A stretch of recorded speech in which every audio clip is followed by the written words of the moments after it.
"If you want meat so badly, Mom, go chew it off the ground where you belong," Daniel said. And the laughter that followed was softer than the sizzle of the grill, but somehow louder in Margaret Thompson's ears as the July sun hung heavy over the backyard, and the smell of charcoal and barbecue sauce drifted through the warm suburban air.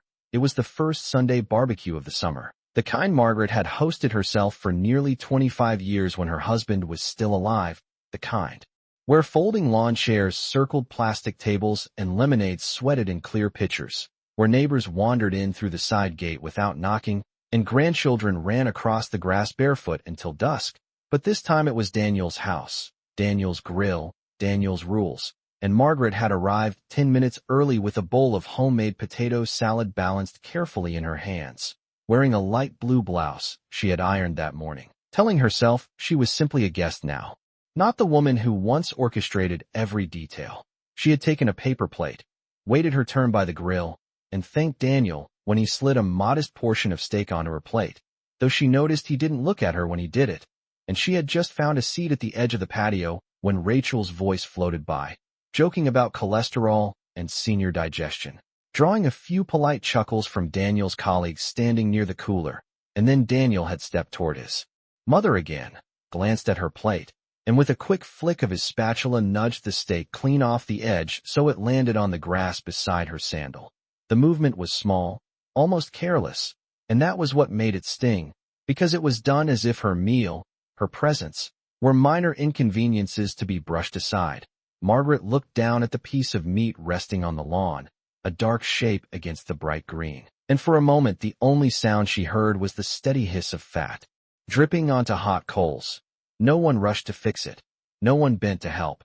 And when Daniel delivered his line about chewing it off the ground, he did so with a grin that suggested everyone should understand the humor. Rachel laughed first, light and practiced, assuring a nearby guest that Daniel was just kidding. And the others followed, not wanting to seem overly sensitive, not wanting to disrupt the easy rhythm of a Sunday afternoon. Margaret did not bend to retrieve the steak. She did not scold. She did not even frown. She simply adjusted the napkin in her lap and set her plastic fork neatly on the edge of her plate as if she were at a formal dinner rather than in a backyard where the grass brushed against her ankles. She had learned long ago that reactions were currency, and she was no longer willing to spend hers cheaply.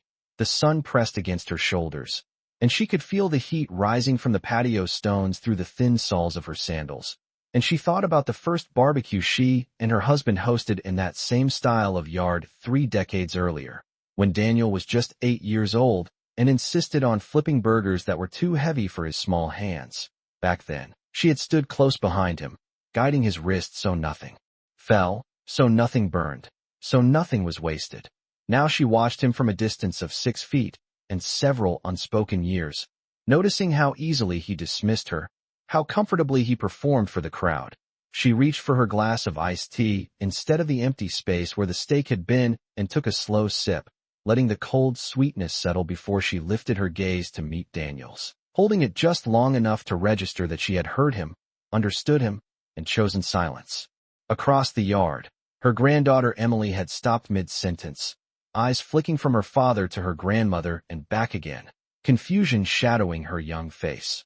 Margaret offered the girl a small, steady smile, the kind that said everything was under control, even when it wasn't. The laughter faded as conversations resumed, the moment absorbed into the afternoon like smoke into the sky, but Margaret remained seated, posture straight, hands folded loosely in her lap, aware that something had shifted in a way that could not be undone. The steak lay untouched in the grass until a stray breeze nudged a paper plate against it. And Margaret made a quiet decision that felt heavier than the summer air, a decision formed not in anger, but in clarity, because she understood now that humiliation delivered in public was never accidental, and what had just happened at a casual Sunday barbecue was not about meat at all but about place, and she had no intention of remaining where someone else thought she belonged.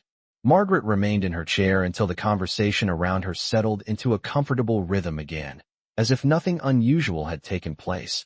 As if the afternoon sun and the clink of ice in plastic cups were enough to smooth over any awkwardness. She brushed a blade of grass from the hem of her skirt and rose slowly, carrying her nearly empty plate toward the folding table near the garage where the condiments were arranged in tidy rows. And when she set the plate down, she did so carefully, aligning it with the stack as though precision still mattered. Rachel was refilling a bowl of salad when she glanced over and offered a bright smile that did not reach her eyes, telling Margaret that Daniel had always had a sharp sense of humor and that everyone knew he was teasing, that sometimes people from a different generation just did not understand how things were said nowadays. Margaret listened without interrupting, her expression calm, her hands resting lightly on the edge of the table, and she nodded once as if acknowledging a comment about the weather. Across the yard, Daniel had returned to the grill, speaking loudly about the marinade he had used, explaining the difference between grass-fed and grain-fed beef as though he were hosting a cooking segment, and the guests leaned in appreciatively, eager to keep the mood buoyant. Margaret noticed how easily the group adjusted, how swiftly they redirected their attention away from discomfort, and she understood that embarrassment thrives in silence when no one is willing to disturb it. She walked toward the beverage cooler and selected a bottle of water instead of another glass of iced tea, twisting the cap with steady fingers, and as she took a sip she felt Emily approach her side. The girl stood quietly for a moment, then whispered that she was sorry about what had happened, that it was not funny, and Margaret placed a gentle hand on her granddaughter's shoulder, reassuring her that some jokes reveal more about the speaker than the target. Emily hesitated before adding that she had overheard Rachel and Daniel talking earlier in the week about changes, about how it might be time for Margaret to consider something smaller, something more manageable, perhaps an apartment or a community designed for older residents. Margaret did not react outwardly, but the words settled into place like pieces of a puzzle she had not realized she was assembling. She thanked Emily for telling her and suggested the girl return to her friends so the afternoon would not feel heavy. As the sun began to lower, casting longer shadows across the lawn, Margaret observed the subtle ways her role had shifted over the past 2 years since her husband's passing, how Daniel now referred to the family traditions as his responsibility, how Rachel introduced Margaret to neighbors as someone who used to host everything, and how conversations about finances or home repairs happened in rooms where she was no longer invited. She remembered signing a stack of documents while recovering from a brief hospital stay 18 months earlier, trusting Daniel when he said it was easier if he handled certain accounts temporarily, trusting that family meant continuity rather than displacement. The memory did not alarm her then, but now it resurfaced with quiet insistence. Daniel's laughter carried across the yard again, and Margaret watched him flip another steak with practiced ease, noting the confidence in his posture, the assumption that the ground beneath him belonged solely to his decisions. When it was time to leave, she retrieved her purse from the kitchen counter, thanked Rachel for the invitation, and told Daniel that the food had smelled wonderful, her tone even and polite. He kissed her cheek absent-mindedly, already turning back toward a conversation about fantasy football. As Margaret stepped onto the driveway, the late afternoon heat pressing gently against her back, she paused for a brief moment, not out of uncertainty, but out of recognition, because what had happened was not about a single comment or a piece of meat resting in the grass. It was about boundaries drawn in plain sight, about a son testing how far he could shift his mother's place in front of an audience that preferred comfort over confrontation. She opened her car door, settled behind the steering wheel, and allowed herself one steady breath before starting the engine, aware that clarity had replaced confusion, and that the next steps she would take would not be loud or dramatic but deliberate, measured in documents rather than words, in signatures rather than apologies.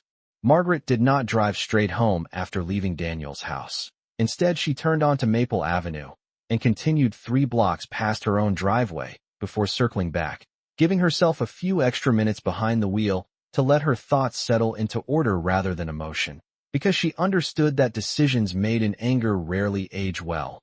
When she finally pulled into her garage and shut off the engine, the silence inside the car felt different from the silence in Daniel's backyard. This one was hers, controlled and private, and she sat there with her hands resting lightly on the steering wheel, replaying the afternoon not as a wound but as evidence.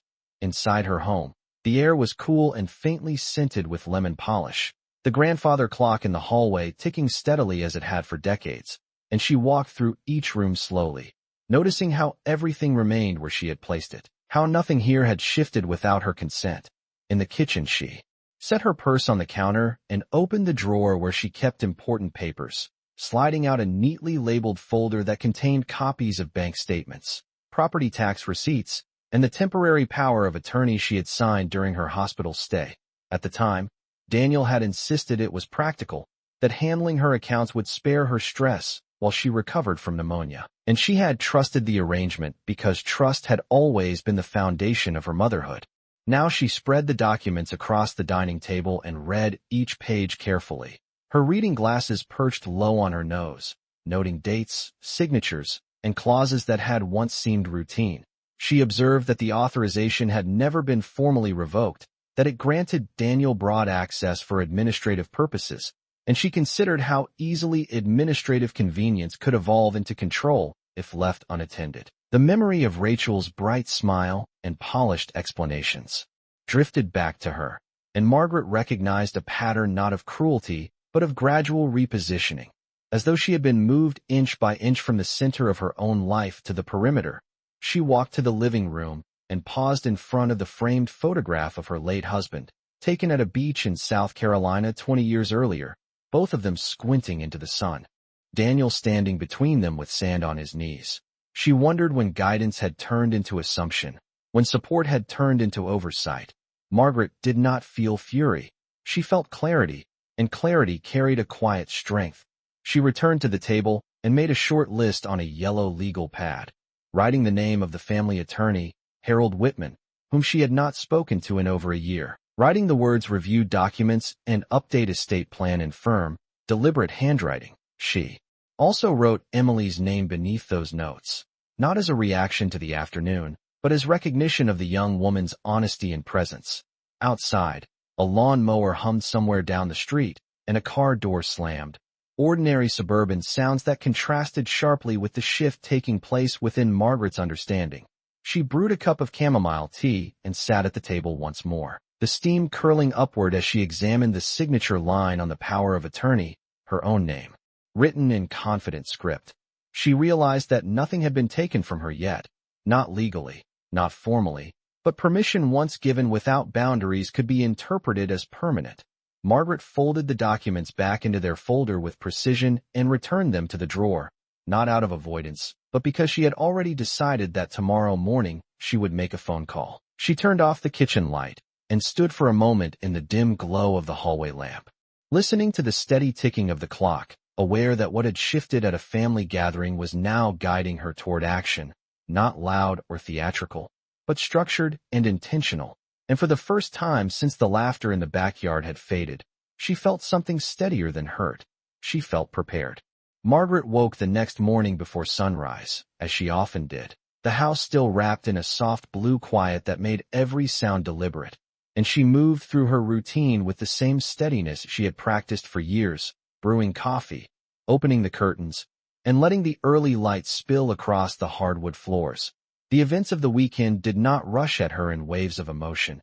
Instead, they arrived as measured reminders, each one slotting neatly into place beside the documents she had reviewed the night before.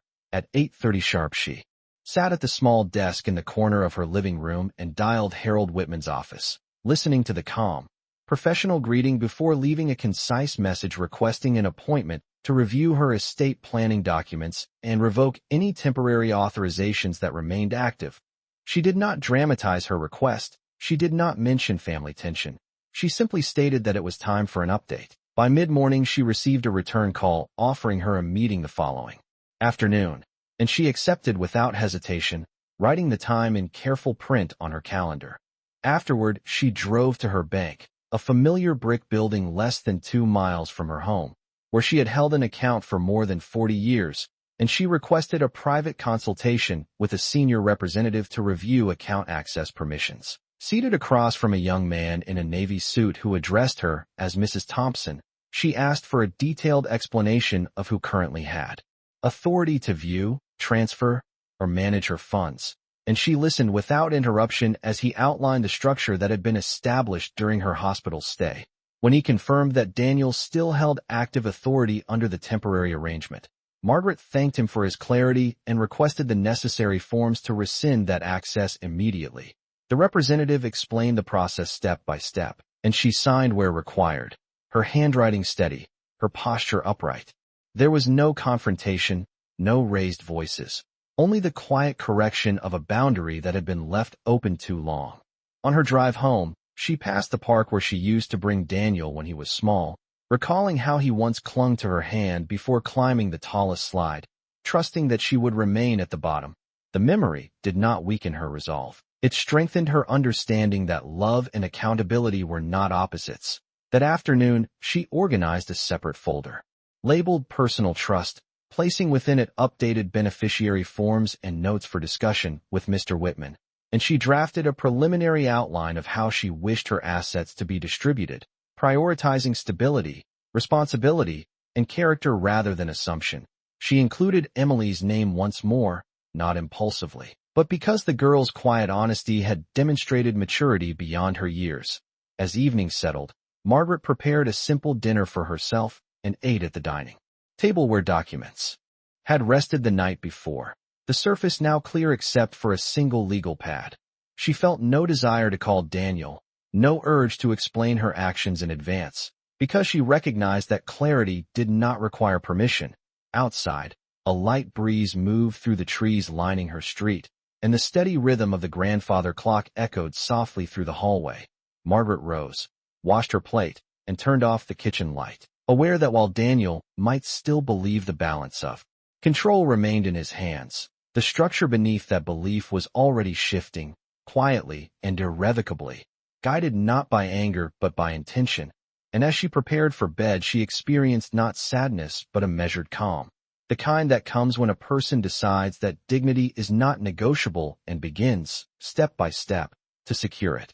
The following afternoon, Margaret parked her sedan in front of Harold Whitman's office, a modest two-story building with white siding and brass numbers beside the door, and she paused briefly before stepping out, smoothing the front of her navy blazer, as though preparing for a formal occasion rather than a private consultation.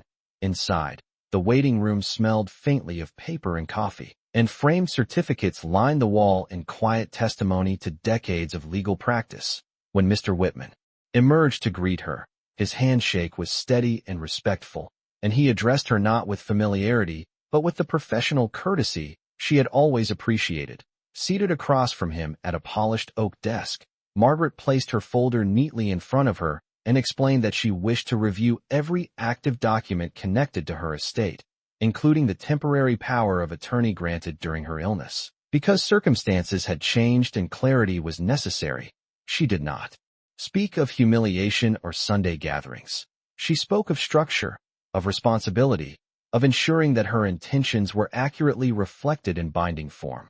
Mr. Whitman listened carefully, occasionally making notes, and then he began outlining the legal standing of each document, confirming that the temporary authorization could be formally revoked and replaced with a more narrowly defined arrangement or removed entirely. Margaret requested that it be revoked without delay, and that all financial authority reverts solely to her unless otherwise specified in a revised trust. As they moved through her existing will, she reviewed beneficiary designations with a calm focus that surprised even herself, recognizing how easily assumptions about inheritance can become expectations when left unexamined. She instructed Mr. Whitman to draft a new trust structure that emphasized long-term stability and personal accountability, explaining that she wished to reward integrity and consistency rather than proximity. She did not frame her decision as punishment, but as alignment, and Mr. Whitman nodded, understanding the distinction, when the discussion turned to her home, valued at a figure that had steadily increased over the past decade. Margaret confirmed that she had no intention of selling and that any future decision regarding the property would be hers alone. She also requested language that would prevent unauthorized attempts to leverage or transfer ownership without her explicit written consent. The meeting lasted just over 90 minutes, each step deliberate, each signature placed with care, and when she rose to leave, a new set of documents rested inside her folder, representing not conflict but correction. Outside, the afternoon sun warmed the pavement, and Margaret felt neither triumph nor regret. only a quiet certainty that the foundation beneath her life had been reinforced. On her drive home, she considered the likely reaction when Daniel eventually discovered that his administrative access had been rescinded, and she acknowledged that surprise often feels like injustice to those who are accustomed to assumption, yet she did not plan to announce her actions prematurely, because dignity does not require explanation. Later that evening, as she prepared a simple supper and listened to the steady ticking of the hallway clock, her phone lit up briefly with a text from Rachel asking whether she had enjoyed the weekend and suggesting another family dinner soon. Margaret read the message twice, then set the phone face down on the table without replying, not out of avoidance, but because timing matters, and she understood that the next conversation would occur on ground she had carefully secured. She carried her plate to the sink and looked out the kitchen window at the quiet street beyond, aware that what began as a subtle public shift had now evolved into a private restructuring, one that would soon reveal who truly understood the meaning of respect and who had mistaken access for ownership. 3 days after her meeting with Harold Whitman, Margaret was watering the hydrangeas along the side of her house when her phone began to ring inside on the kitchen counter, and she let it continue through the first 3 chimes before turning off the hose and walking in, drying her hands carefully on a dish towel before glancing at the screen. Daniel's name appeared in steady white letters, and she noted the time, 9:42 in the morning, an hour when he was usually at work, which meant something had interrupted his routine. She answered with her usual calm greeting, and for a brief moment there was only the sound of his breathing on the other end before he asked, in a tone strained tight with confusion, why the bank had informed him that his access to her accounts had been revoked. Margaret moved to the dining table and took a seat, folding her hands lightly in front of her as though she were discussing a community committee matter rather than a family boundary. She explained that the temporary arrangement established during her illness had served its purpose and that she had decided it was appropriate to resume sole oversight of her finances.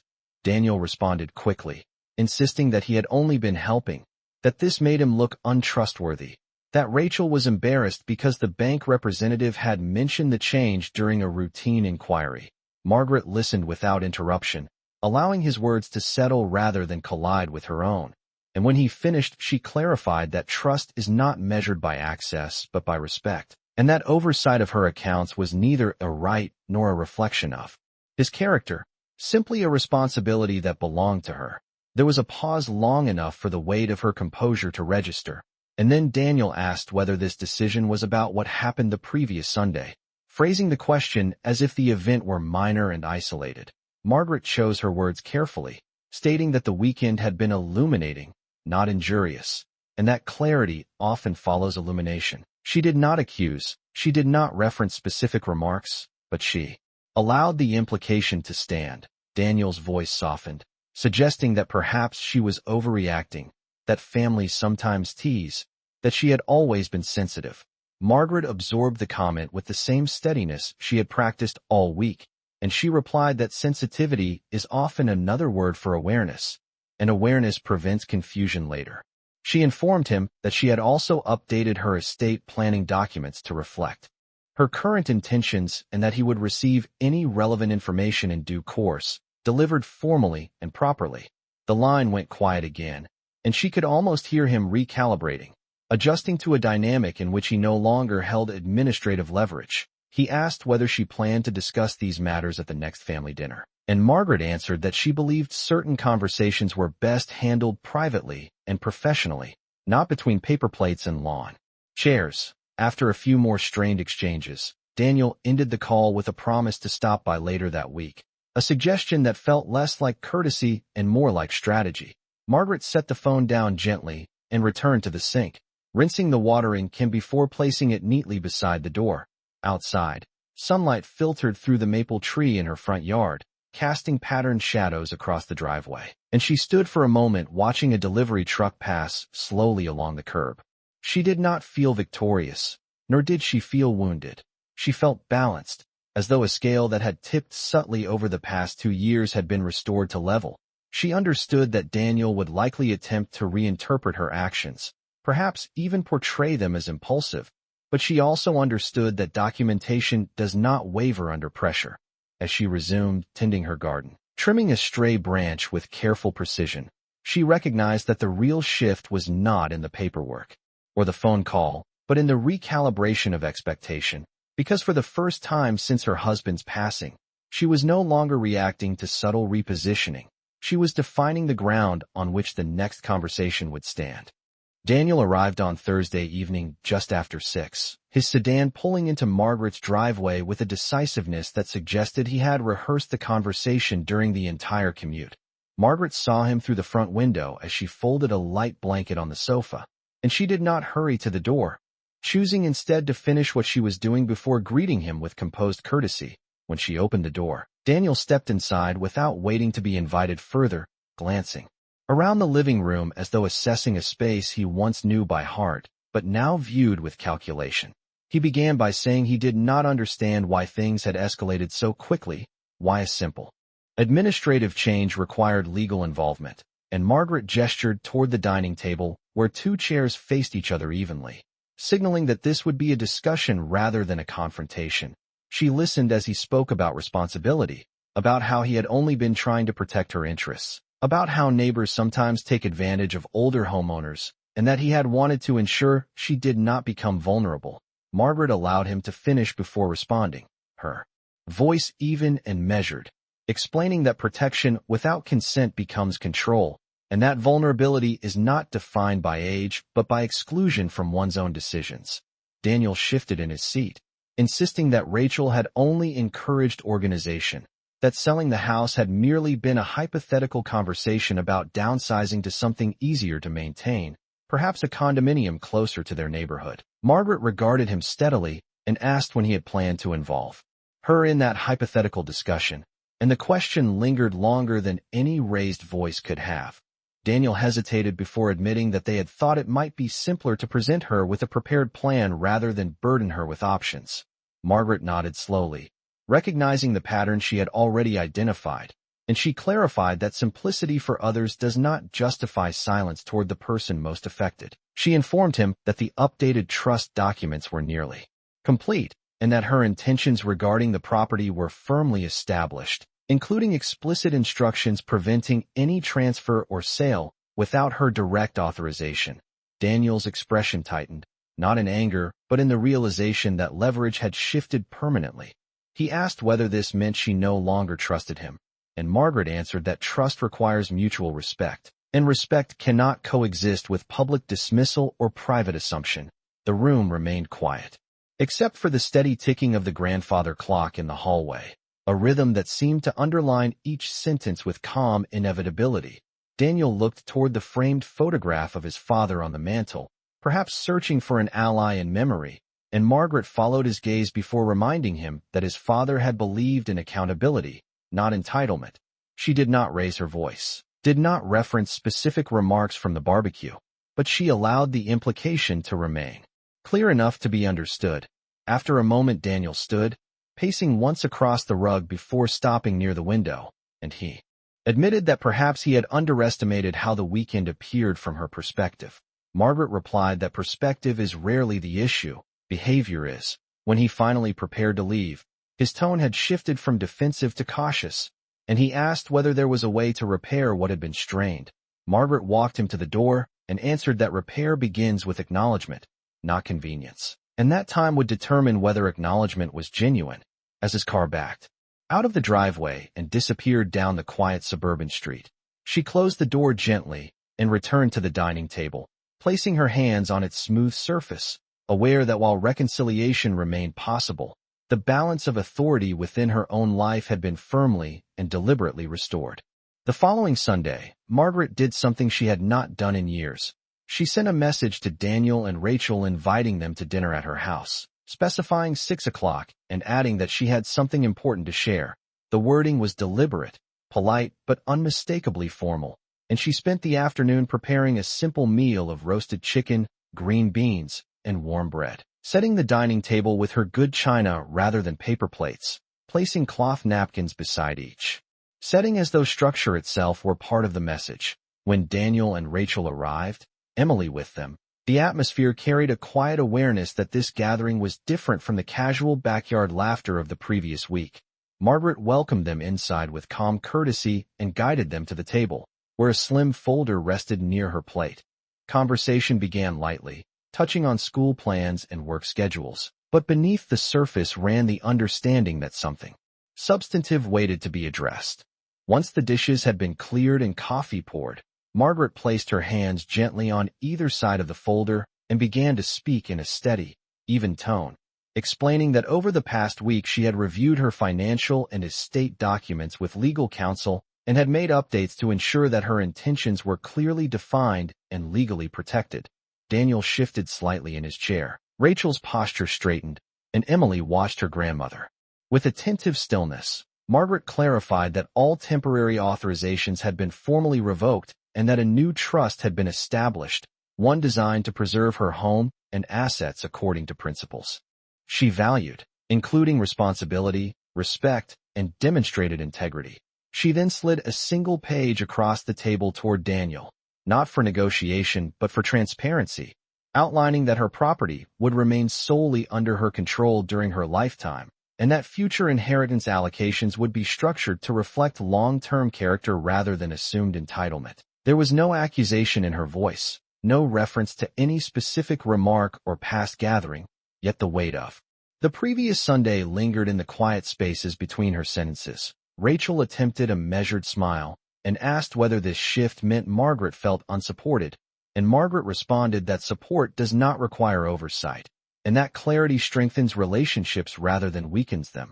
Daniel asked carefully whether he was being removed entirely from consideration, and Margaret answered that he remained her son and that familial bonds are not erased by documentation, but that access and authority are privileges earned through conduct. She then turned to Emily and acknowledged her honesty and maturity, stating that she had chosen to include provisions encouraging the granddaughter's education and future independence, a gesture rooted not in favoritism but in trust. The room fell silent except for the faint hum of the refrigerator in the kitchen, and Daniel's expression reflected the slow recognition that this was not an emotional reaction but a finalized decision. Margaret concluded by saying that she hoped future gatherings would reflect mutual respect and that her door remained open to conversations grounded in dignity. She did not raise her voice. She did not seek apology. She simply articulated boundaries with the calm assurance of someone who understands her own authority. As the evening drew to a close and chairs were pushed gently back from the table, Daniel thanked her for explaining the changes, his tone subdued but thoughtful, and Rachel offered a restrained nod. When they stepped out into the cooling night air, Margaret remained by the doorway for a moment, observing the quiet street under the soft glow of porch lights, aware that what had begun as a subtle public slight had culminated in a deliberate private correction, and that from this point forward, any place she occupied at a table would be one she had defined herself. In the weeks that followed the dinner, Margaret noticed that silence had taken on a different quality, not strained, not hostile, but cautious, as though each member of the family was recalibrating their footing on newly defined ground. Daniel called more frequently, his tone measured and deliberate, asking about her garden, her book club, the small details he had once overlooked, and while Margaret answered warmly, she also listened for sincerity rather than urgency. Rachel's messages became polite and concise, free of suggestions about real estate listings or retirement communities. And when invitations arrived for casual gatherings, they carried a subtle shift in language, requesting rather than assuming her attendance. Margaret did not interpret this change as victory. She understood it as adjustment, the natural consequence of clarified boundaries. One Saturday afternoon, she received an unexpected visit from Emily, who arrived with a stack of college brochures and an earnest expression that blended hope with uncertainty. They sat together at the kitchen table reviewing tuition figures, scholarship options, and campus locations measured in miles rather than abstractions, and Margaret listened carefully as her granddaughter spoke about studying business and ethics, subjects that felt quietly symbolic. When Emily thanked her for believing in her, Margaret responded that belief is not given lightly. It is earned through character, and that character reveals itself most clearly when no one expects recognition. Later that evening, Daniel stopped by briefly, not to argue or persuade, but to apologize in a manner that was less defensive than before. He did not reference specific words from that afternoon in the backyard, but he acknowledged that his humor had crossed into disrespect and that he had allowed convenience to shape decisions that should have included her. Margaret accepted his words without dramatics, explaining that respect is demonstrated consistently rather than declared once, and that trust can be rebuilt when effort replaces entitlement. As autumn approached and the air cooled enough to require light jackets. In the evening, Margaret resumed hosting small Sunday dinners, not as grand productions, but as intentional gatherings, and she noticed that Daniel waited for her to take her seat before beginning to serve food, a small gesture that carried more weight than any apology. Rachel's laughter softened, less performative, and conversations unfolded without subtle undercurrents of exclusion. Margaret did not forget the lesson of that summer, but she did not cling to resentment either. Instead, she maintained the structures she had established, meeting periodically with Harold Whitman to review her trust, ensuring her documents remained current, and reminding herself that clarity must be maintained just as a garden must be tended. On one quiet evening, she stood by the window watching the sunset tint the neighborhood in shades of gold, reflecting on how easily dignity can be tested in familiar settings and how quietly it can be restored when a person chooses intention over reaction. She understood that the moment in the backyard had not defined her worth. It had revealed the necessity of defining it herself. As she turned off the lights and prepared for bed, the steady ticking of the grandfather clock echoing through the hallway, Margaret felt neither triumph nor bitterness, only a grounded assurance that her place at any table, in any room, would never again be determined by someone else's assumption, because she had learned that respect begins not with confrontation, but with the calm decision to stand firmly on one's own terms.